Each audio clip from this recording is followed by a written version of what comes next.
Hey everyone, and welcome to this lunar eclipse slash full moon in Scorpio, which is happening on the 16th of May. Excuse me, I'll be probably clearing my chest because I lost my voice the other day, but it came back. Which it happened when Jupiter moved into Aries in my third house of communication. Like literally as soon as that happened, I lost my voice. It was weird. I don't think I've ever lost my voice. So check what house Jupiter's moved into, and you can see where some sort of expansion or change or release of blockage will happen. So I wasn't really looking forward to doing this reading. Not to say that I'm getting anything bad. I'm not getting anything at all. That's why we're doing a reading.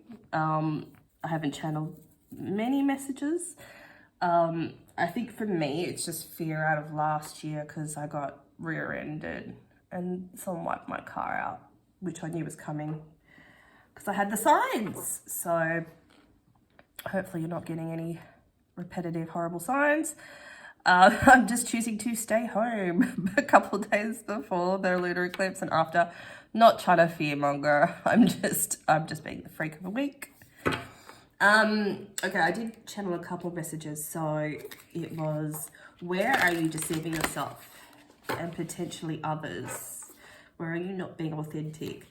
And this is where the eclipse energy could shed some light on there for you, because lunar eclipse is a nighttime eclipse, and Scorpio is about like deep feelings, secrets, sex, money, taxes. So if you've been hiding anything or something's been hidden from you, it'll be revealed.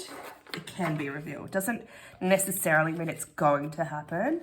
Like on the eclipse, it can play out, months before and months after. But so let's just work with the energy now.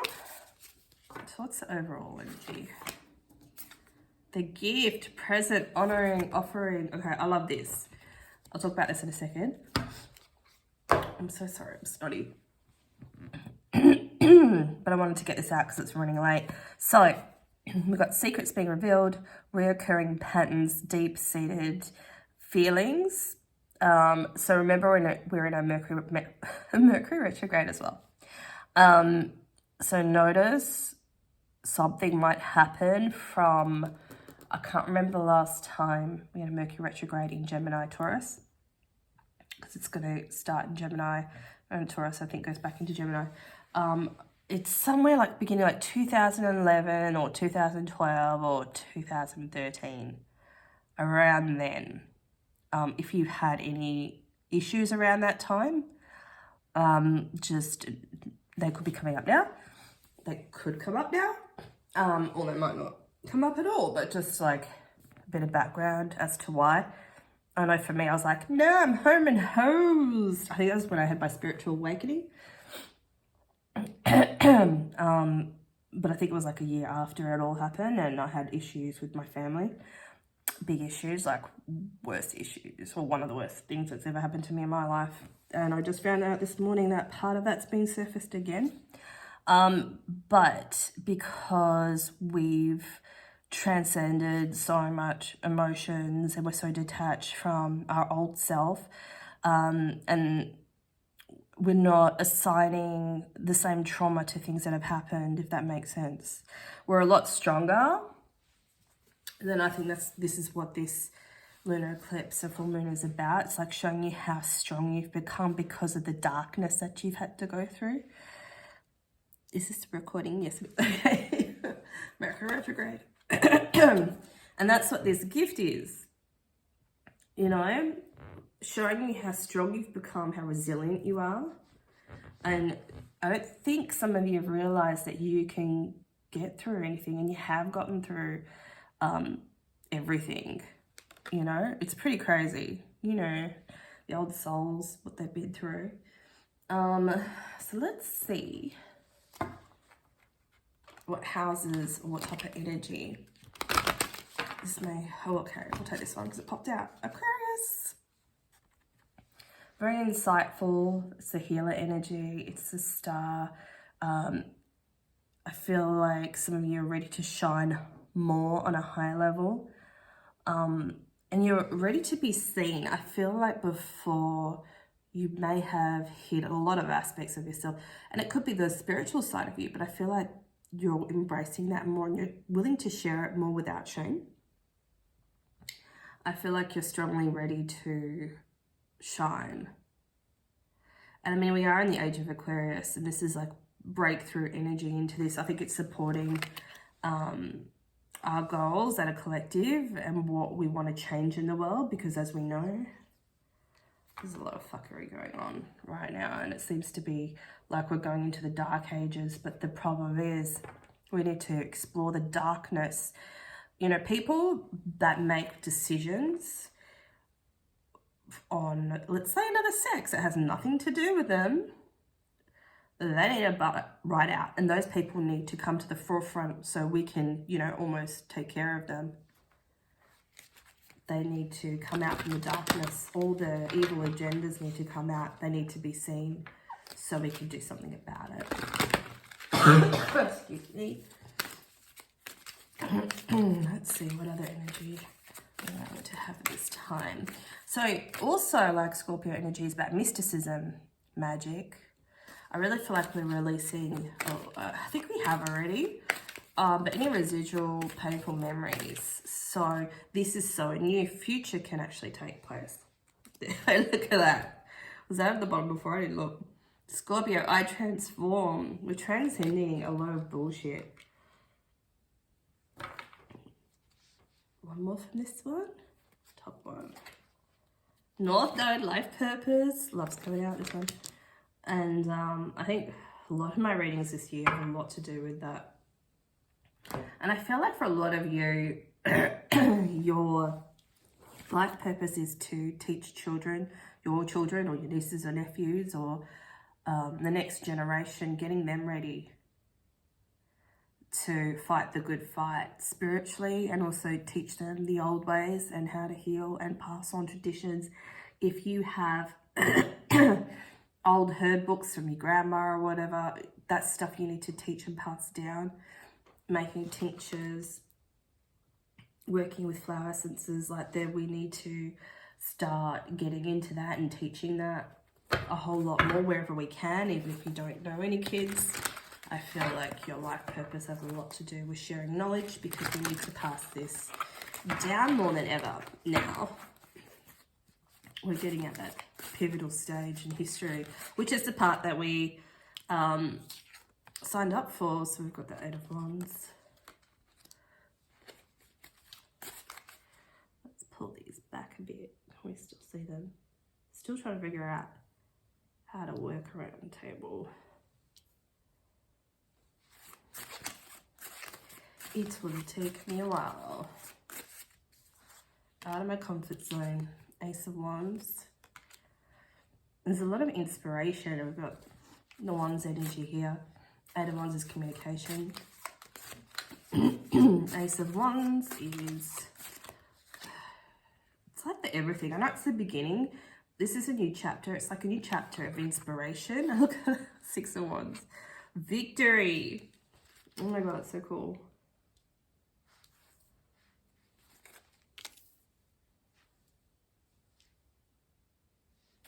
Victory, passion and purpose, and seeing things in a different light.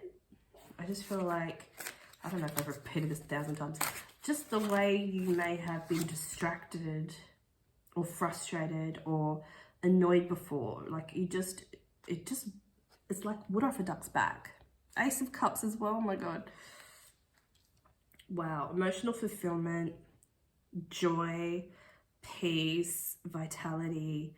It's just like the ultimate healing, like letting the waves wash all over you, letting the new come in. And I think it's like the art of allowing, really, which is like a major thing. Light workers have to be able to empty their vessel to receive the gift, like the next level up. And see here, like, Spirit wants to give that to you. Queen of Cups. This is essentially your energy.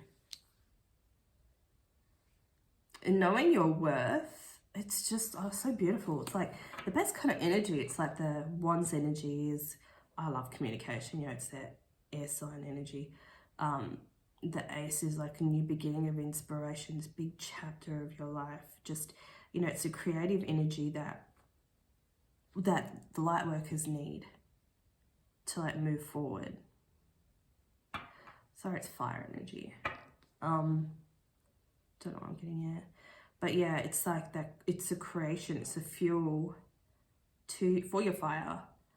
You know, but you've been able to balance out both of them. I think perhaps before you maybe were too forceful. It's that old world energy. But now, you know, no, you're like, I replace the need to do with the need to feel and feel what feels right.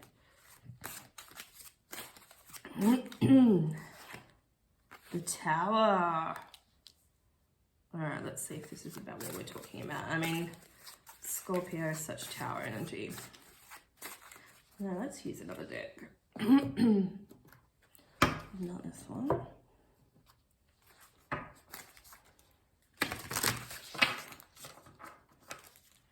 Insights are coming in.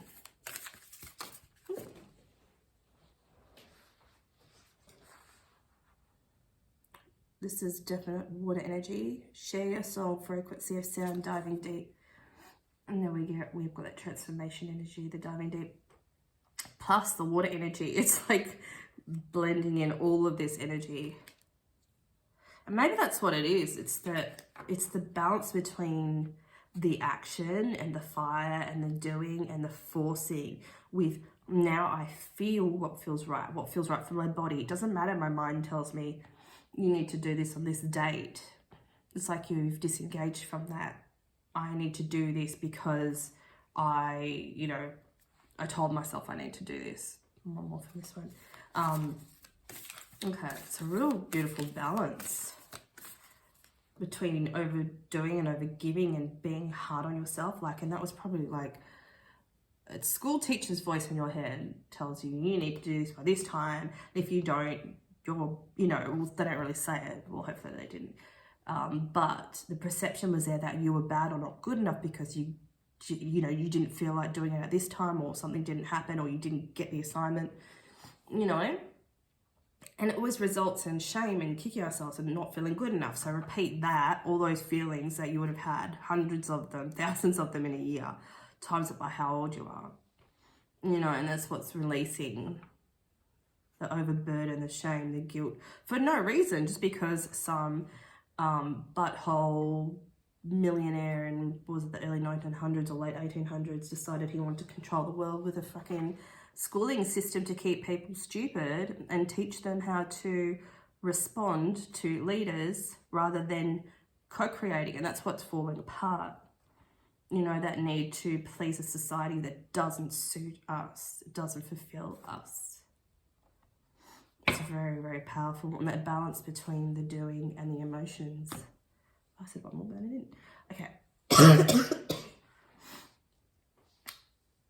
I hope you enjoyed me coffee. I did. I love this deck, so I just want to use this deck. Let's see. What else? Okay, so I'm happy with this. It wasn't so scary. I feel like most of this transformation has already happened. There could be just energy shifts and changes around the eclipse time. I think it's only visible in South America, but it doesn't matter if you can see it or not. It's, the energy that's felt for Queens. So try not to hold on to the old. If things start shifting in your life, I'm hearing just ride the current, just keep riding the wave until, if you're not happy riding the wave, just ride it until another door opens or another opportunity appears, or the energy shifts, or someone suggests something to you. Yeah, just keep riding that wave until the other door opens for you, and then trust your feelings, because you're the Queen of Cups, as to if that feels right for you or not. Catch the next wave. Three of Coins here, and just look at the look of joy. What's at the bottom of the deck? Seven of Swords. Sorry. not everything is for you. And, you know, one of the lessons we have to learn this lifetime is discernment. Who do we want to work with and who do we not want to work with? That's something like we always have to ask ourselves. Who do we trust? Who do we don't trust? Because, you know, Scorpio can be very trustworthy, or they can be the most manipulative people you've ever met in your life. And, you know, that energy is there to decipher, and that's why you need to be like the Queen of Cups energy, because you need to use your intuition and your discernment as to what feels right with every stage or every decision of your life. So we've got like Sag Pisces energy here. This is like Jupiter energy, having faith. No matter what you can't see. Like when you're going through a bad time, you just feel like you're always going to be like that, because we're so trapped in that moment. But I feel like this is something that you've already mastered. The ability to tap into like your higher self or future you for advice, or asking the universe to help you let go of like pain or a perception, or feeling a certain way. Like you're really evolving emotionally. And oh my god, discover like purpose twice. How funny. I didn't even know that was there. Just gonna move these out of the way.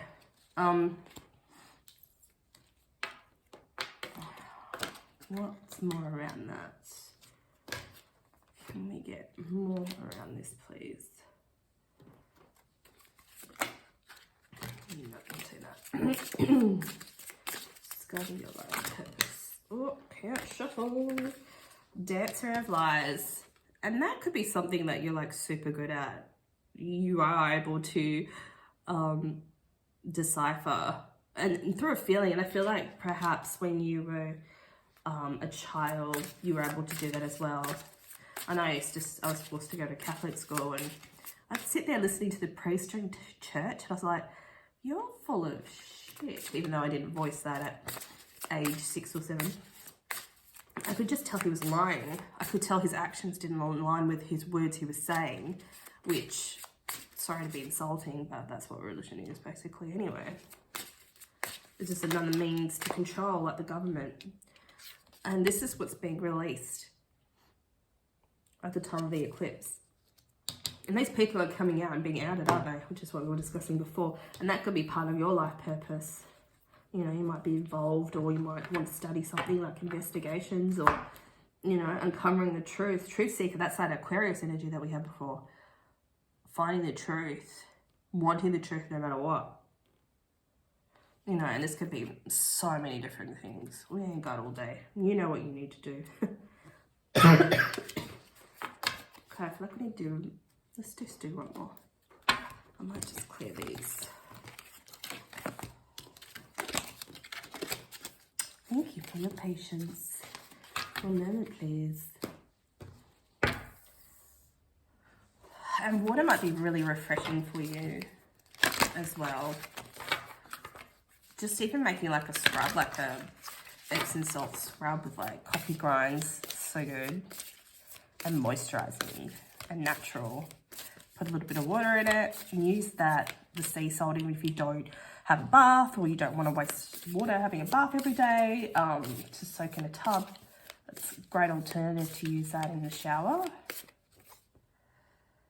Birthing Creations, Tapestry of Life. And I feel like this is the next stage. Definite expression with the Aquarius energy before, connecting more to and working more with the elements and your guides.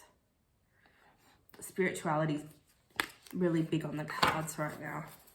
What? Right here.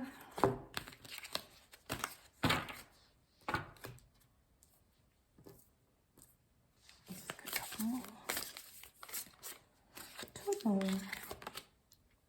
Surrender, that was on top before, to the sweetness of life. Starbathing, yeah, definitely like connecting to the moon cycles more, having a meditation at night under the moon or the stars. I know for a lot of you in the northern hemisphere, you're going into summer, aren't you? just started raining here today, so there goes our weather. I feel like you don't have to do a lot right now. I feel like we're really just flowing with the energy, and we're taking what comes, and we're just navigating, you know, through the stars. And when we don't know what to do, it's like retreating into ourselves and just going, okay, I'm disconnecting from the situation. It's almost like you're able to have that observer, finally, that observer ability. You know, when you used to like read about it, people are like, just be an observer. It's so easy. And let's talk about it. You're like, well, how the fuck do you do that when I'm involved in this and I'm feeling a million different emotions because I'm such an empathetic person? I feel that person's emotions in this situation, and I feel like I'm being crushed and suffocated. And I feel like that's the separation that's going on, which is like major mastery. So, you know, and because you can disengage from that, you're able to pull back and just sit back and go, okay, hold on.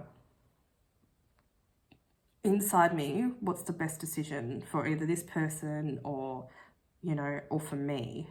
I'm thinking more children. And even then, you know, you can teach kids how to make their best decision for them. I feel like the world is changing and it just looks messy, but it's falling together beautifully, which I'm surprised that's coming out of my mouth. So that's a channeling. That's the channeling. Okay, I hope you enjoyed this, everyone. Don't forget to like and comment, and I'll speak to you soon. Bye.